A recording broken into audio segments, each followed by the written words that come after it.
L'une des informations qui circulent actuellement sur les réseaux sociaux, c'est qu'il faut avoir 31 000 procès-verbaux pour être en mesure d'estimer ce qu'a pu être la volonté des Camerounais le 12 octobre. Ceci est inexact. En utilisant des méthodes scientifiques qui sont connues, des méthodes de statistique inférentielle, on peut définir un échantillon représentatif de bureaux de vote dans lesquels les observateurs rendent donc compte du déroulement du scrutin dans un premier temps et du décompte dans un deuxième temps.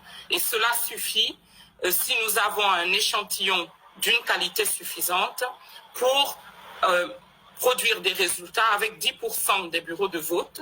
On peut produire des résultats avec une marge d'erreur de 1%. C'est ce qui a été fait dans plus de 170 élections dans le monde ces 30 dernières années. C'est ce qui a été fait au Sénégal l'année dernière. C'est ce qui a été fait au Malawi il y a quelques jours à peine. Il n'est donc pas nécessaire d'avoir l'ensemble des procès-verbaux, mais il est nécessaire d'avoir un échantillon représentatif de bureaux de vote. Aujourd'hui, nous pouvons confirmer que nous avons reçu des résultats provenant de milliers de bureaux de vote à travers le pays. Notre système est toujours en cours de traitement et de vérification croisée des procès-verbaux, des photographies, des notes de pointage, des fiches de pointage originales.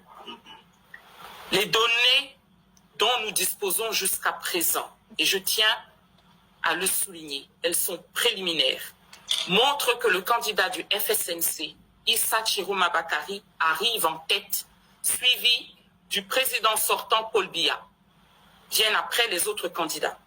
Nous continuons à vérifier et à mettre à jour ces chiffres quotidiennement, au fur et à mesure que nous recevons de nouvelles données des observateurs et des citoyens.